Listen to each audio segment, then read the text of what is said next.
Stable mass system. तो हमारा जो फोर्स होता है that is given as rate of change of linear momentum dp by dt. Is that okay?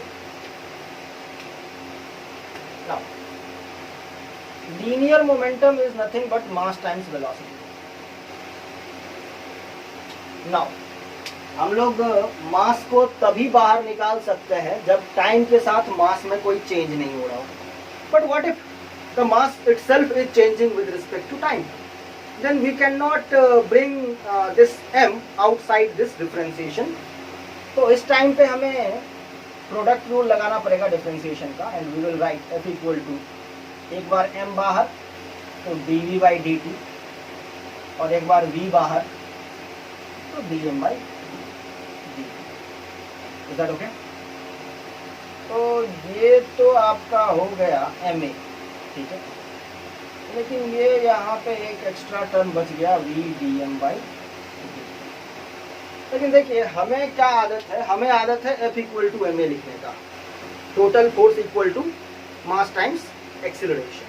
तो ऐसा लिख पाने के लिए हम लोग क्या करते हैं, ये जो हमारा टर्म है इसको फोर्स वाले साइड में ले जाते हैं और हम लोग इसको लिखते हैं f plus minus v dm by dt is equal to ma. Is that okay?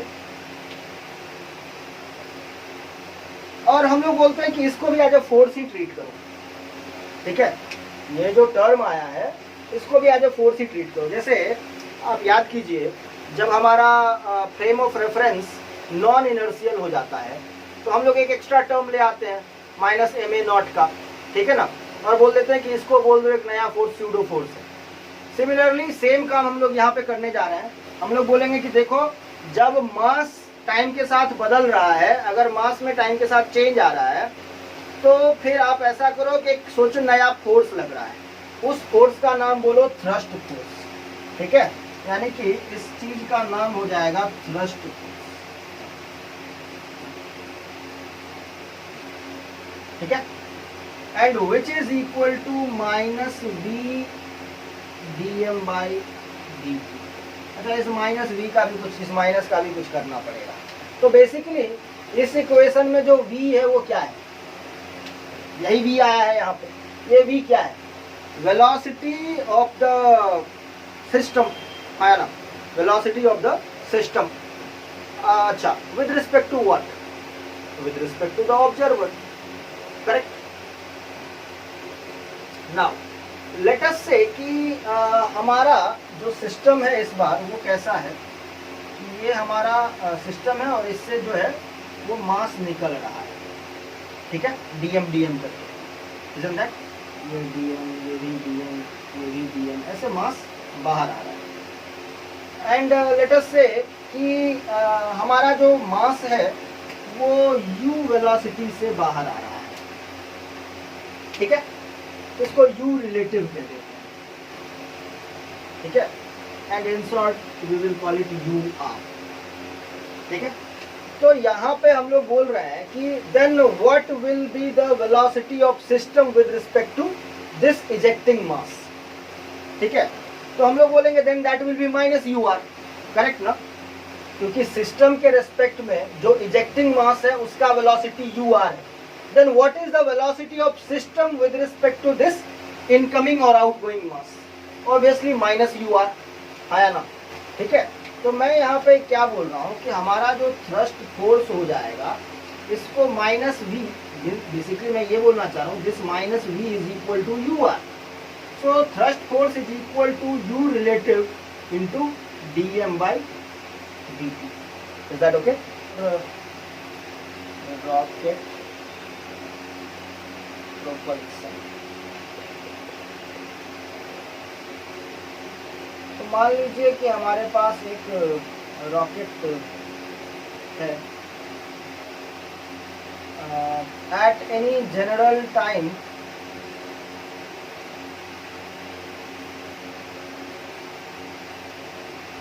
let us say at t equal to 0 it has a mass m naught, Okay. At a general time t, it has a mass capital M. Okay. बाद बाकी मास निकल गया. Okay, fine. Now let us say at this time it has a velocity v. Fine.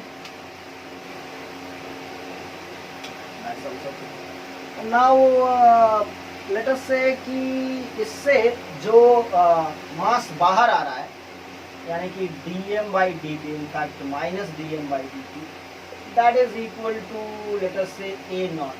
That is the rate of, and that is constant. Let us say जिस rate से मास आ रहा है बाहर, that is fixed, that is a naught. और एक चीज कि इससे जो एग्जॉस्ट बाहर निकल रहा है उसका भी वेलोसिटी कांस्टेंट है, that is u relative, ur, यानी कि velocity of exhaust with respect to rocket. Fine. अब आ जाइए फोर्सेस की बात कीजिए. तो इस पे एक फोर्स तो ऑब्वियसली फिलहाल mg लगेगा नीचे की तरफ. अब बात कर लेते हैं थ्रस्ट फोर्स किधर लगेगा. तो थ्रस्ट फोर्स का फॉर्मूला क्या है? एफ थ्रस्ट क्या हो जाता है? u relative into dm by dt, है कि नहीं? बट यहाँ पे dm बाई dt क्या है? नेगेटिव है. ये क्या है? नीचे की तरफ है. u रिलेटिव किधर है? Velocity of exhaust with respect to rocket. Obviously ये ऐसे नीचे निकलेगा. और dm बाई dt नेगेटिव है. ये नेगेटिव है और ये आपका नेगेटिव y एक्सिस के अलॉन्ग है. करेक्ट ना? u relative negative y axis के अलॉन्ग है, dm बाई dt नेगेटिव है. तो थ्रस्ट फोर्स किधर लगेगा? ऊपर लगेगा. So let us put a thrust force here. ठीक है. तो हमारा इक्वेशन क्या बनता है? Thrust force minus mg is equal to m into dv by dt. Is that okay? Okay. Now thrust force is what? Thrust force is u relative, let us call it ur, into minus dm by dt minus mg is equal to m dv by dt. मैं क्या करना है? Velocity as a function of time निकालना है. एक काम कीजिए, m से डिवाइड कर दीजिए और dt से मल्टीप्लाई कर दीजिए, LHS और RHS दोनों. तो अगर मैं ऐसा करता हूँ तो u r as it is minus d m by m आ जाएगा यहाँ पे. सही है? डी टी गया, माइनस एम जी है, एम गया तो जी आ जाएगा, और डी टी से मल्टीप्लाई कर रहे हैं तो जी डी टी आ जाएगा. और यहाँ पे m तो m से तो डिवाइड कर रहे हैं, m चला गया, dt से मल्टीप्लाई कर रहे हैं, so it will be simply dv. Is that okay? चलिए दोनों साइड इंटीग्रेट कर दीजिए.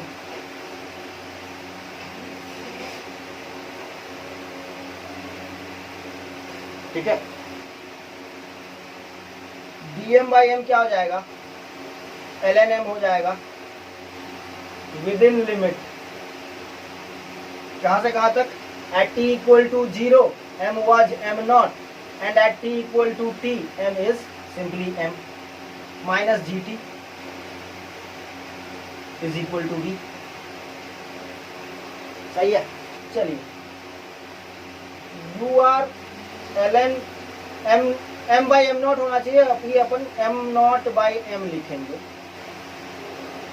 Minus gt is equal to v. Is that okay? तो हमारा जो v आ गया वो क्या आ गया है?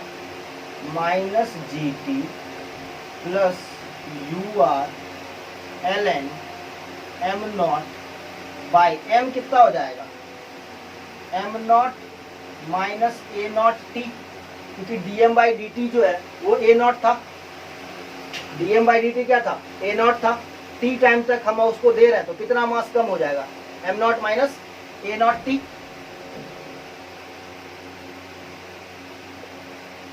So that is the expression for your velocity at any general time t.